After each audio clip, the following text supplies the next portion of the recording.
In Ingrid's perfume shop, where bottles gleamed under soft lights and fragrances blended in the air, Jonathan walked with determined steps.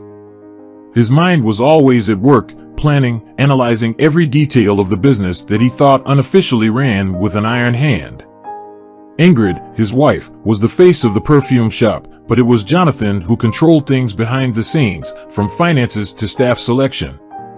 Jonathan, a man with stern features and impeccably groomed hair, retreated to his office, a sanctuary of calm amidst the constant bustle of the store.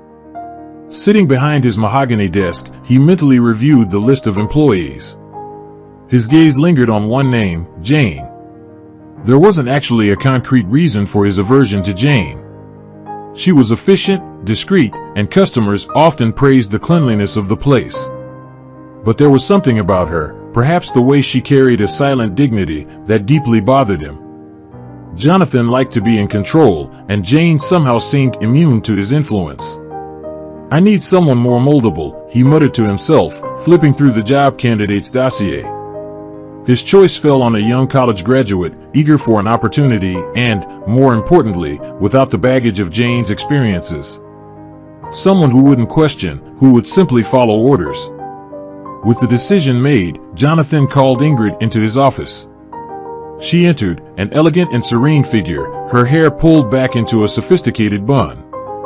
"Ingrid, I need to discuss a change in the team with you," Jonathan began, keeping his voice neutral. Ingrid looked at him, a hint of concern in her eyes. "What happened, John?" "There's an employee, Jane. I think it's time we bring in someone new, more aligned with the image we want to project," Jonathan explained, avoiding eye contact with Ingrid. "But Jane has been working here for years." "She's part of the perfume shop's family," Ingrid replied, surprised and somewhat alarmed. Jonathan stood up, approaching her. "Darling, you know I only want the best for the business. Jane has done a good job, but we need someone with more energy, more youthful spirit," Jonathan said. Ingrid hesitated, looking at Jonathan. "If you think it's best," she said, though with a hint of doubt in her voice. Satisfied, Jonathan flashed a calculated smile. "Trust me, this is for the good of our perfume shop," he said. As Ingrid left the office, Jonathan sat back down, his thoughts already focused on the next step of his meticulously crafted plan. After the abrupt dismissal, Jane felt a whirlwind of emotions. Disappointment weighed heavily on her heart, but there was no room for resentment in her resilient soul. She could have sought out Ingrid, begged for her job back, or even exposed Jonathan's unjust severity. But she chose to maintain her dignity instead. She sought refuge in the small urban oasis that was the cafe across the street. The cafe was cozy, a stark contrast to the coldness of her recent experience. The weathered wooden tables had a charm of their own, and the iron chairs invited visitors to sit and watch the world go by. And that's what Jane did. Sitting by the window with a steaming cup of coffee in her hands, she gazed at the perfume shop. Customers came and went, and she could almost hear the tinkling of the door chimes, imagining the sweet and floral scent that always greeted her at work. "Are you okay, dear?" the waitress asked, a young woman with curly hair tied back with a colorful bandana. Her name was Marcy, and she had the kind of smile that calmed inner storms. Jane offered a sad smile. "Yes, I'm just getting used to a new routine," Jane said gratefully. "I just need some time to watch," she said, looking back at the perfume shop. Day after day, Jane took her place in the cafe. Over time, she became part of the furniture, a constant presence that other customers recognized with friendly nods. And as she watched the store that had almost been a home to her from afar, Jane didn't know that she would soon find herself at the heart of a much larger plot than the trivialities of an unfair dismissal. She only knew that there was something comforting about being near, even if from a distance, to what was so familiar to her. "Now, tell us, what would you do in Jane's place? Would you accept the dismissal, or would you appeal to the owner, Ingrid? Leave your thoughts in the comments." The cafe had become Jane's sanctuary since her dismissal, a place where the scent of roasted coffee beans mixed with memories of the perfume shop that still clung to her. The corner by the window, with its unobstructed view of the store across the street, served as her private observation post. She frequented the place not only to savor the comforting bitterness of coffee, but also to somehow stay connected to the life she had left behind. On a particularly busy afternoon, as the buzz of conversations around her formed a constant chorus, Jane noticed a figure crossing the street towards the perfume shop. It was Jonathan, accompanied by a man she had never seen before. The stranger had a hurried gait and a gaze that swept the surroundings as if searching for prying ears. From her table, Jane watched the two men engage in an intense conversation, their expressions serious and gestures precise. Curiosity and apprehension intertwined in her stomach. "Is this a new supplier?" she murmured to herself, peering through the rising steam from her cup. The words exchanged between Jonathan and the mysterious man were inaudible, but their body language was an open book of ill intentions. At one point, the unknown man pulled a thick envelope from inside his coat, glancing around before discreetly passing it to Jonathan. The exchange was swift, but Jane was certain of what she had witnessed. "I don't like that," she said, more to herself than anyone else. However, Jonathan noticed he was being watched. Seeing Jane's concerned expression, Marcy, the waitress, approached cautiously. "Is something wrong, Jane?" Jane shook her head, not wanting to involve the girl in her suspicions. "Just some old concerns," she replied, but her eyes didn't leave the suspicious duo across the street. It was obvious that something was being planned, something that could harm the perfume shop and, by extension, Ingrid. Jane knew she couldn't ignore what she had seen. Despite being ousted from the perfume shop, the people who worked there and Ingrid herself still meant a lot to her. With a determined sigh, she decided it was time to take action. "I need to find out more," Jane whispered, already planning her next move. After all, she wasn't just a spectator. She still felt like a part of that story, and now, perhaps, the key to preventing an imminent disaster. The sunlight was beginning to bid farewell to the sky when Jane was approached by Jonathan and the enigmatic man she had observed earlier. They found her at the cafe's exit, their somber faces contrasting with the golden twilight. "Jane, what a surprise to find you here," Jonathan began, with a smile that didn't reach his eyes. The man at his side, a sinister-looking individual with a demeanor that betrayed his cunning nature, remained silent, but his restless eyes fixed on her. Jonathan continued, pulling a thick envelope from the inner pocket of his jacket. "We understand that you might have seen something you shouldn't have, and we're willing to ensure that this is advantageous for you," Jonathan said. Jane eyed the envelope, aware of the weight of what was being offered and what it meant. Her heart pounded, not with greed, but with indignation. "Are you offering me money to stay quiet?" Jane asked, her voice steady despite the shock. "Consider it a retirement bonus," suggested Jonathan, extending the envelope toward her with a look of disdain. Jane pushed Jonathan's hand away. "I won't accept your dirty money. What you're planning will hurt many people, and I won't be a part of it," she declared. The man beside Jonathan furrowed his brow, a slight tremor of irritation passing across his face. "You're making a big mistake," he said in a low, threatening voice. Jane took a deep breath, gathering all the courage she had. "The mistake is yours if you think you can buy someone's silence so easily.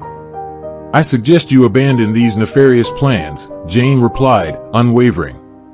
"And I will fight with everything I have to protect what is right."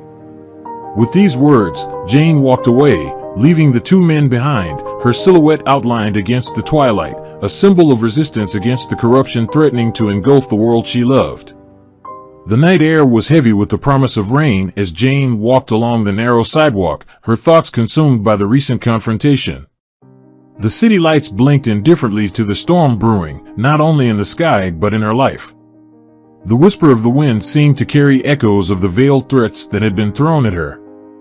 A growing engine noise interrupted her reverie. Jane instinctively turned, only to see the headlights of a car speeding toward her. The intense glare of the headlights blinded her, and she barely had time to register the shock before the impact came with brutal force, throwing her violently to the ground. The car, a black sedan, stopped a few meters ahead. The driver's door opened, and Jonathan got out, his face a mask of conflicting horror and satisfaction. He approached Jane, who lay motionless on the asphalt, a solitary figure under the lamppost's light. "Jane," he called, his voice trembling slightly, perhaps afraid she would respond. But she didn't move, and the silence that surrounded her was a mute testament to the gravity of his actions. For a long moment, Jonathan stood there, watching, until the fear of what would happen if he were caught made him retreat with quick steps and eyes that dared not look back. He returned to the vehicle, the engine roaring to life, and disappeared into the night, leaving Jane behind as nothing more than an obstacle removed. In the solitude of that dark street, time seemed to have stopped for Jane. A passerby, who happened to be returning home later that night, found her and called for help, their voice urgently pleading for an ambulance. As Jane was carried into the ambulance, her consciousness wavered at the border between light and darkness, life and something undefined. Jonathan, in the safety of his escape, was unaware that against all odds, Jane's indomitable spirit still burned with life, a flame on the verge of reigniting in the darkness he had created. 3 days passed, each marked by a tense silence in the hospital's sterile corridors. On the third day, as the sun cast its first rays over the awakening city, Jane opened her eyes. The hospital room's white light was diffuse, filtered through half-open curtains, and the sounds of the ward filtered to her in a constant murmur. Awareness returned to Jane slowly, like a tide returning to the shore. Memories of the accident were fragmented, but the recollection of the confrontation with Jonathan was crystal clear, sharpened by danger and injustice. She tried to move, but the searing pain reminded her of her physical vulnerability. Nevertheless, her determination was unwavering, her mind already weaving plans to expose the conspiracy that had nearly cost her life. As Jane struggled to sit up, a hurried figure crossed the hospital corridor, their steps echoing with urgency. It was Ingrid, her former employer. When Jane was younger, she had become pregnant, and her parents did not approve, so she ended up giving her daughter up for adoption. She never heard from her daughter again. However, on the day following Jane's accident, Ingrid found out and rushed to the hospital to help. Jane needed blood, and Ingrid made a donation. After some tests before the transfusion to ensure compatibility, the nurse discovered that Ingrid was Jane's daughter. Upon noticing Ingrid's presence, Jane was overjoyed, and Ingrid told her that Jane needed blood, and she donated it. She ended up discovering that Jane was her mother.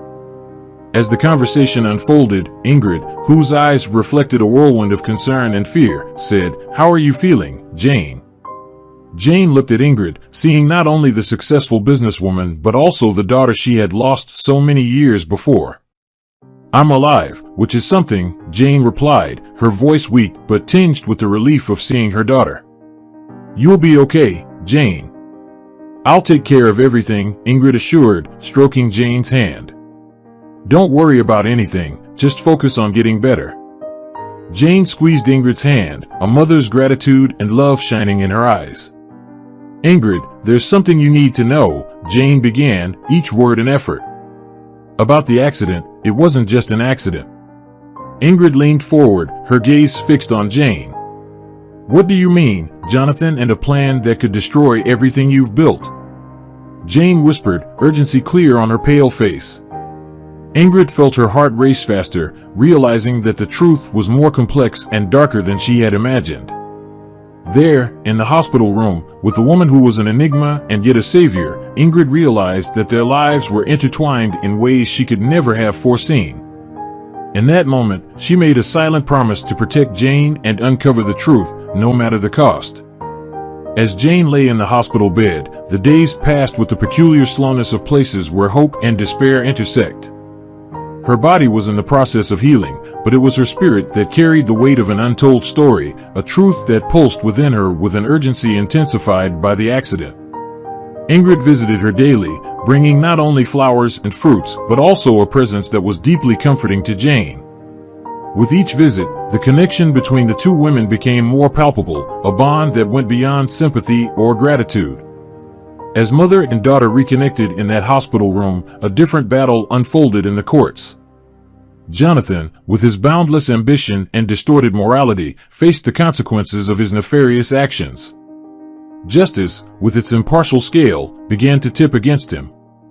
In the days and weeks that followed, while Jonathan struggled under the weight of the law, Jane and Ingrid embarked on their own journey of healing.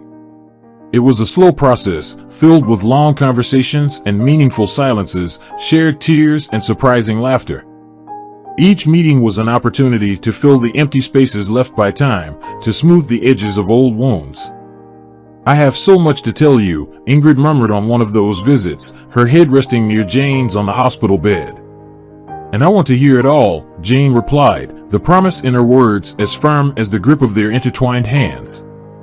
In those moments, mother and daughter not only shared stories but also interwove their lives anew, rebuilding what had been broken and celebrating what could never be lost again. Each day, each revelation, they healed a little more of the wounds of a time that, though lost, now served as the foundation for a new beginning. As the days went by, the precious and newly discovered bond between Jane and Ingrid flourished, fueled by mutual care and countless conversations that extended through the hours of hospital visits. Ingrid, who had lived most of her life under the shadow of a loss that never happened, found in Jane not only the mother she had mourned, but also a wise counselor and a safe harbor. With Jane's recovery came a transformation in her role in Ingrid's life. As she left the hospital bed, she crossed the threshold of the perfume shop not as an employee anymore, but as a matriarch whose presence was as vital as the air to breathe. Gradually, the store that had been her workplace became a shared space of dreams and strategies for the future. "I don't know how I never felt there was something special about you," Ingrid confessed one day while both were sitting in the back room of the perfume shop, surrounded by financial records and new fragrance designs.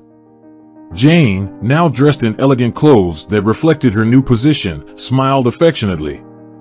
"Maybe we weren't ready for each other before," she suggested, "but we are now, and that's what matters." Jane not only brought her maternal instinct to the perfume shop, but also a savvy for business that surprised even Ingrid. "I didn't know you understood so much about finance and marketing," Ingrid said on a particularly productive day. "My life has taught me more than just cleaning and organizing, my daughter," Jane replied with a discerning look. "I always observed, always learned." Under Jane's guidance, the perfume shop experienced a renewal. She implemented changes that not only revitalized sales, but also strengthened the team's morale. And for Ingrid, having her mother by her side meant that the days of being deceived by those she trusted were over. Jane was her unwavering ally, the voice of experience and unconditional love. "From now on, we're in this together," Jane stated with conviction, "and I will ensure that no one takes advantage of you or this place that is ours." Ingrid looked at her mother, her eyes filled with tears not of sadness but of gratitude. "With you here, I know everything will be okay." And so, what began as an employer-employee relationship evolved into a partnership deeply rooted in mutual respect and dedication. Together, they were ready to face whatever the future held, with the certainty that the bond between them was the strongest foundation the perfume shop and their lives could have. Thank you for joining us today on Deep Stories. Be sure to like and subscribe and hit that notification bell so you don't miss out on our next video.